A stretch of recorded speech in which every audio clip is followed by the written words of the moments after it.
वागर्था विव सम्पृक्तौ वागर्थप्रतिपत्तये जगतः पितरौ वन्दे पार्वती परमेश्वरौ। बच्चों, मैं गोपाल ठाकुर, सहायक प्राध्यापक व्याकरण, लक्ष्मी नारायण रामेश्वर संस्कृत महाविद्यालय, जयदेव पट्टी। बच्चों, आज हम शास्त्री तृतीय खंड के लिए परम लघु मंजूका से विषय को प्रस्तुत कर रहा हूँ। हम लोग आज विशेष विशेषण भावस्यानेन गृहीत शक्ति कस्य पुंसो घटपदात् घटत्व विशिष्ट घटबोध वारणाय तद्धर्मवच्छिन्नेति ज्ञाने वृत्ति वैशिष्ट्यं च स्वविषय को बुद्ध संस्कार समानाधिकरणस्य स्वश्रेयपद विषयकत्वो भय संबोधने बोध्यम्।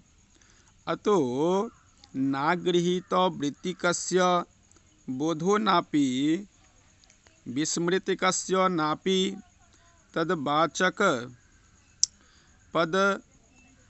पदम जानतो नापि घटपादाश्रयणत्वेनोपस्थिता कस्य जनक तयोपस्थित चैत्रादेशश्च बोधः संस्कारकल्पिका च वृत्तिस्मृतिरेव शब्द बुद्धिरेव व्यंत्यनेतद्। कहते हैं कि कार्यकरण भाव कथने कार्यदले तदमर्च्छान्विते तु पदसन्निवेश्य प्रायोजनमाह। विशेषस्य घटस्य विशेषणस्य घटस्व च यो भावः अवस्थितस्योर्वत्स्यासनेन वैपरीत्येन बोधेन घटपदं घटविशिष्टघटत्वे शक्तिमित्येव प्रकारेण व्यत्यासेन गृहीतशक्तिकस्य ज्ञातवृत्ते पुंसः जनस्य घटपदात् घटेति श्रवणप्रत्यक्ष विषयीभूतपादात् घटत्व विशिष्ट घटबोधवारणाय घटत्वं घटधर्मस्त्वदिति विशिष्टं विशेष्यं यस्य तादृशं घटस्य बोधस्य वारणाय निराशयाय घटपदाद्यः शब्दबोधस्तत्र घटत्वं भवति।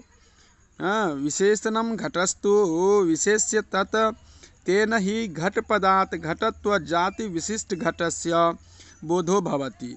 किन्तु घटत्व घटयोर विशेषण विशेषभावः व्युत्क्रमे घटपदात् घटी शब्दस्वद बोधो वा भूदिति तद्धर्मावच्छिन्नोः एतद् विशेषण भागस्तत्र संयोजित इति अयं भावः। कार्यकरण भाव कथेन केवलं शब्दबुद्धित्वाच्छिन्नं प्राप्ति इत्येतावन्मात्र कथने धर्मधर्मिणो विशेषण विशेषभावस्यासनेन घटपदं घटवाच्छिन्न घटत्वे शक्तिमते एवं रूपेण बोधो मा भूदति।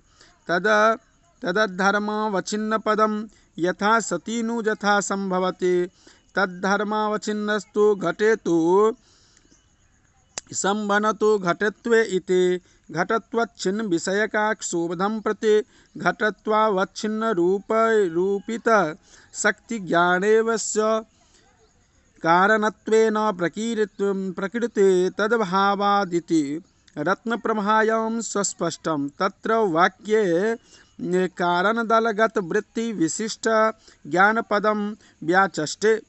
ज्ञान इत्यादिना ज्ञाने बोधे वृत्ति वैशिष्ट्यं वृत्ते शब्दव्यात्परस्य वैशिष्ट्यं विशेषता च भवति। द्वाभ्यां सम्बन्ध्याभ्यामिति यावत् तदेवाह श्रूयेति।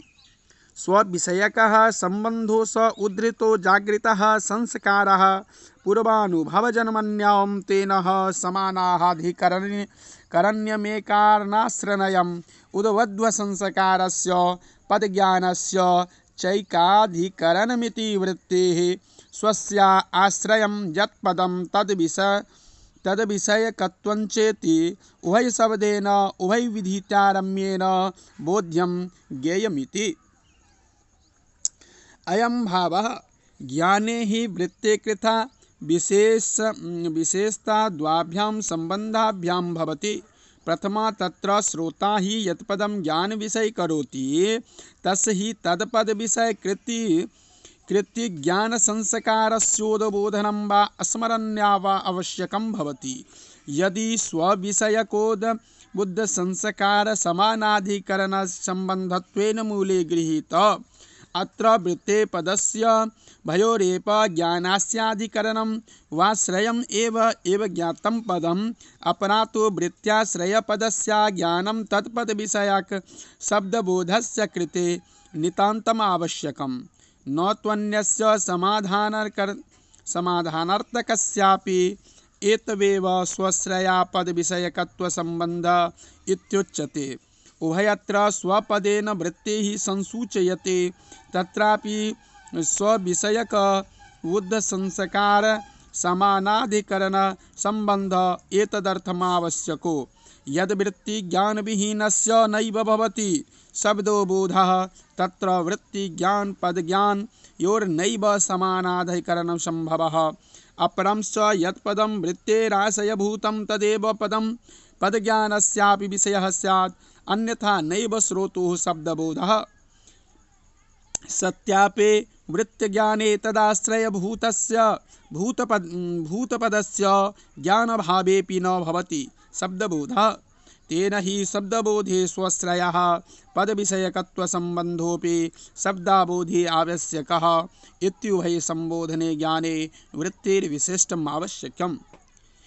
फलितामाह अत्य इत्यादिनः अतः अनेन हेतुना शब्दाबोधे वृत्तिज्ञानोपस्थितः आवश्यकीति। अहगृत्वात् वृत्तिकस्य अगृहीतानधिगता वृत्तिर्व्यापारो नैव तादृश्य नैव शब्दबोधः तत्र उद्बोधसंस्कारभावात् विस्मृतविकृतस्य पूर्वं गृहीतापि विस्मृताः अनवधारिताः वृत्तियेन तादृश्य अपि न चैव शब्दबोधस्तत्रापि उद्बोधसंस्कारसम्भवात् इति वैशिष्ट्यघटयोः प्रथमसम्बन्धस्य फलं तत्पदं यत्पदं श्रुतं तद्देव पदम् अज्ञानतः अबोधयतः न चैव शब्दबोधः। तत्र पदे विषयतया पदज्ञानस्यैवाः सत्वात् इति द्वितीयसम्बन्धस्य फलम् एवं वैशिष्ट्यघटकसम्बन्धयोः फलमुक्त्वा तदर्धमाच्छिन्न निरूपितपेतस्य फलमाह नापीतिः। घटपदाश्रयत्वेन घटे समवायेन स्थितित्वेन घटपदत्वात् न आकाशस्य आकाशत्वमिति विनयस्य बोधः ज्ञानं भवतीति। अयमाशयः एकसम्बन्धज्ञानपरमसम्बन्धिनं सारयति। शब्दगुणाश्रयत्वात् घटपदत्वात् समवायेन सम्बन्धिन आकाशस्य उपस्थित्वाप्य घटपदान्यको शब्दबोधः घटपदे आकाशत्वावच्छिन्नानिरूपणं वृत्तिरेभावात् नैव च घटपदत्वात् जनकतया उच्चारणकृतत्वेन पदव्यञ्जकतया उपस्थितचैत्रादे उपस्थितो ज्ञातो यत्रैश्चात्रस्दितिस्य शब्दबोधेन किमपि मानमिति चैत्रविषयाक शब्दोस्तु चैत्रत्वधर्मविशिष्ट चैत्रशब्दादेन सम्भवते घटपदे तथाभावात् ननु तादृशसंस्कारस्य सत्त्वे किं मानमित्यपेक्षायामः संस्कारेति संस्कारकल्पिकाः संस्कारस्य स्वविषयको बोधसंस्कारस्य कल्पिकाः अनुकम्पिका तो वृत्तिस्मृतिवृत्तेः व्यापारस्य स्मृतिर स्मृतिधानमेव तस्याश्च सत्त्वे सद्बुद्धि सद्बोधः एवः प्रमाणमिति वा शब्दः समुच्चार्ये इति इत्थम् एतद् एतादृश विषय विवेचनम्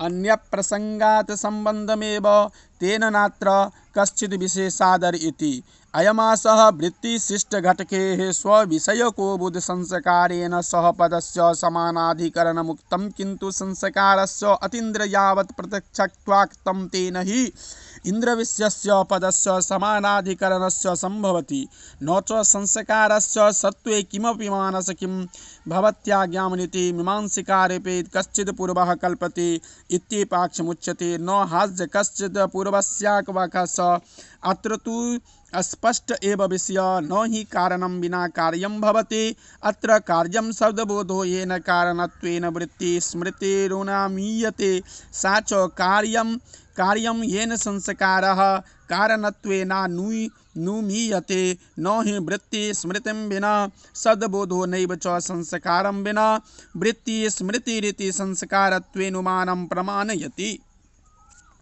कहते हैं कि भाव के विपर्याय बोध से अर्थात घटत्व को विशेष एवं घट को विशेषण मानकर शक्ति ग्रहण किए हुए पुरुष को घट पद से घट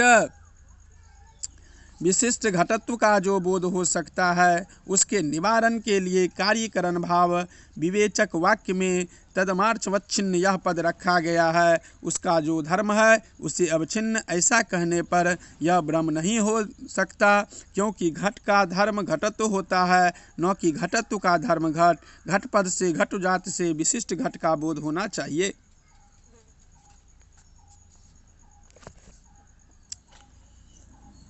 ज्ञान में जो वृत्ति का वैशिष्ट्य कहा गया है वह भी अपने विषय से संबंध होकर उद्बुद्ध संस्कार का समानाधिकरण्य एवं अपने आश्रयभूत पद का विशेषत्व इन दोनों संबंधों से जानना चाहिए। इस हेतु न तो जिसको वृत्ति ग्रहण नहीं है उसको शब्द बोध हो पाएगा, न तो वृत्ति के भूले हुए को, न तो पद का जानने वाले को ही शब्द बोध हो पाएगा, और न ही घट पद से उसके आश्रत्व से उपस्थित आकाश का ही बोध होगा। न तो उच्चारण करने के कारण जनक के रूप में उपस्थित चैत्र आदि का ही बोध होता है।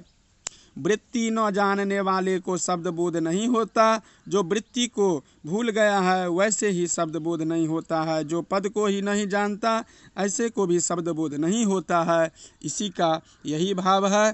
तो इस तरह से कोई प्रमाण है कोई नहीं मानना चाहिए। बिना कारण कार्य नहीं होता है। जब शब्द बोध प्रत्यक्ष है तो उसके कारण के रूप में वृत्ति की स्मृति को मानना ही पड़ेगा। जब वृत्तीय स्मृति मानी जाती है तो उसके कारण के रूप में संस्कार को मानना ही पड़ेगा। अतः वृत्तीय स्मृति से संस्कार का अनुमान होता है और शब्द बोध से वृत्तीय स्मृति का यह स्पष्ट ही है। तो इस तरह से आज की कक्षा को मैं यहीं पर विश्राम करता हूँ। पुनः अगली कक्षा में आप लोगों को सा च वृत्तिस्त्रिधा शक्तिर्लक्षणा व्यंजना च इसके बारे में विशिष्ट व्याख्या करेंगे। धन्यवाद।